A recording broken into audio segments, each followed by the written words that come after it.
네, 안녕하세요. JB입니다. 오늘 영상 시작하기 전에 감사 인사부터 드리고 시작하도록 하겠습니다. 이번에 저와 함께 테슬라 레버리지 단타에 성공해서 좋은 수익을 본 많은 membership 회원분들이 소중한 슈퍼땡스 후원을 보내주셨는데요. 정말 많은 분들께서 보내주셨습니다. 캡처본이 한 화면에 다 담기지가 않아서 세 화면으로 나눠서 감사 인사 드리도록 하겠습니다. 호야님, KHS님, 다린님, 생각대로님, 아이리시 거린타운님, 마용현님, 미국 주식 인생 오리님, 하연세님, 이상휘님, 개 힘든 숨쉬기 운동님, 해쉬님, 정현님, 권종찬님, 장진아님, 율리즈님, 구진성님, 관창없는 관창수님, EUNHJ님, 가즈앙님, 일랜드킴님 소중한 슈퍼땡스 후원 정말 감사드리고요. 이번에 TSLL로 수익 보신 거 축하드립니다. 앞으로도 많은 도움 받으실 수 있게 최선을 다하겠습니다. 네, 그럼 오늘 영상에서는 어제 나스닥 시황과 개별 기업 소식 몇 가지 전해드리면서 많은 분들이 궁금해하고 계실 이번 주 수요일 장후에 실적을 발표하는 테슬라와 구글에 대한 제 개인적인 생각도 이야기해보도록 할 테니까요. 관심 있는 분들은 끝까지 잘 들어주시면 좋을 것 같습니다. 어제 나스닥 증시는 또다시 상승으로 마감했습니다. 어느 순간 나스닥은 매일 상승으로 마감하는 게 너무 당연해져 버린 것 같은 분위기가 시장에 좀 퍼지고 있는 것 같아서 약간 쎄한 느낌이 들긴 하는데요. 어제는 이번 주에 실적을 발표하는 구글과 테슬라 같은 기업들에 대한 기대감이 장 초반부터 분위기를 좋게 만들었습니다. 거기에 스콧 베센트 재무장관이 8월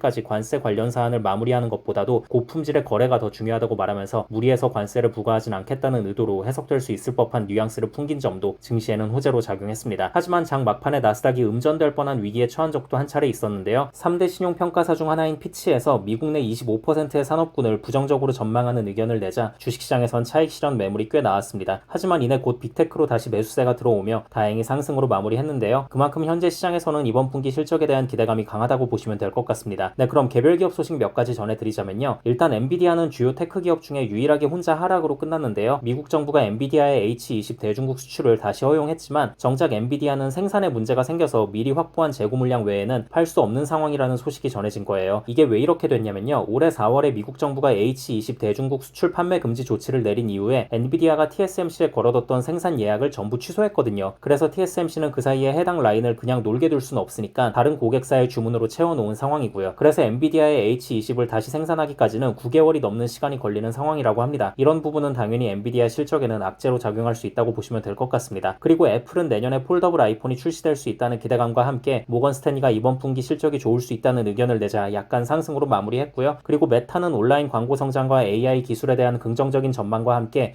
이탈리아 세무당국의 10.3억 달러 규모의 세금에 대한 항소 소식까지 전해지며 좋게 상승으로 마감했습니다. 그리고 아마존은 모건 스탠리가 아마존 클라우드의 성장 가능성을 좋게 보는 의견을 낸 부분과 유럽 최대의 양자 컴퓨터 제조사인 IQM으로부터 54큐비트 초전도 양자 프로세서를 도입했다는 소식에 힘입어서 상승으로 마무리했습니다. 그리고 알파벳 구글도 어제 좋게 끝났는데요. 현재 알파벳 구글은 이번 분기 실적에 대한 기대감이 엄청난 상황입니다. 어제도 마찬가지로 기관들이 구글의 목표 주가를 상향하는 의견을 낸 것에 힘입어서 좋게 상승할 수 있었습니다. 그리고 최근 계속 오르기만 했던 테슬라는 어제도 장 초반까지는 저가형 차량 출시에 대한 기대감에 또 오르나 싶었지만 시간이 갈수록 차익 실현 물량이 나오며 보합권에서 마무리했습니다. 네, 그럼 슬슬 정리하면서 현재 기업들 실적에 대한 시장의 기대감이 매우 강한 가운데 우리가 조심해야 할 부분이 어떤 것들이 있을까 잠깐 짚고 넘어가자면요. 일단 당장 궁금한 건 수요일 장후에 실적을 발표하는 구글과 테슬라일 텐데요. 우선 구글은 앞서 말씀드렸다시피 기대치가 최상입니다. 구글의 최근 몇 개 분기 실적 발표에서도 이 정도로 기관들의 기대감이 좋았던 적이 있었나 싶을 정도로 기대감이 매우 높아요. 저도 이런 부분 때문에 최근 구글의 주가가 비교적 저점에 있을 때 멤버십 회원분들께 말씀을 드리고 장기 투자 계좌에서 구글을 추매했었던 건데요. 그때 추매에 들어간 이후로 구글은 꽤 많이 오르기도 했고요. 아무튼 이번에 보면 온라인 광고 시장에서의 매출 증가도 기대되는 상황이고요. 또 최근에는 오픈 AI와 클라우드 계약을 체결하는 등 클라우드 부문에서의 호실적도 기대가 되는 상황입니다. 그래서 웬만하면 구글의 실적은 잘 나올 확률이 높다고 생각하는데요. 다만 불안 요소라고 한다면 지금 메타가 다시 AI 투자 경쟁에 불을 지피고 있기 때문에 구글도 만만치 않게 돈을 많이 쓰고 있거든요. 그래서 과잉 AI 투자에 의한 수익성 악화 우려를 시장에선 하게 될 수 있습니다. 그리고 또 구글이 최근에 워낙 많이 올랐거든요. 깨작깨작 계속 오른 상황이라 이런 상황에서는 실적 발표 전에 무리하게 어닝 플레이를 하는 건 자제하는 게 나을 것 같고요. 그리고 테슬라도 마찬가지입니다. 이번에 테슬라가 실적 발표 때 보여줄 수 있을 만한 게 뭐가 있을까를 생각해보면 딱히 뭐가 떠오르는 게 없거든요. 판매량 회복은 아직이고 로보택시도 이미 너무 많이 재탕한 이슈고 딱히 뭐가 크게 없을 것 같아요. 근데 주가는 최근 엄청 좋은 흐름을 보이고 있단 말이죠.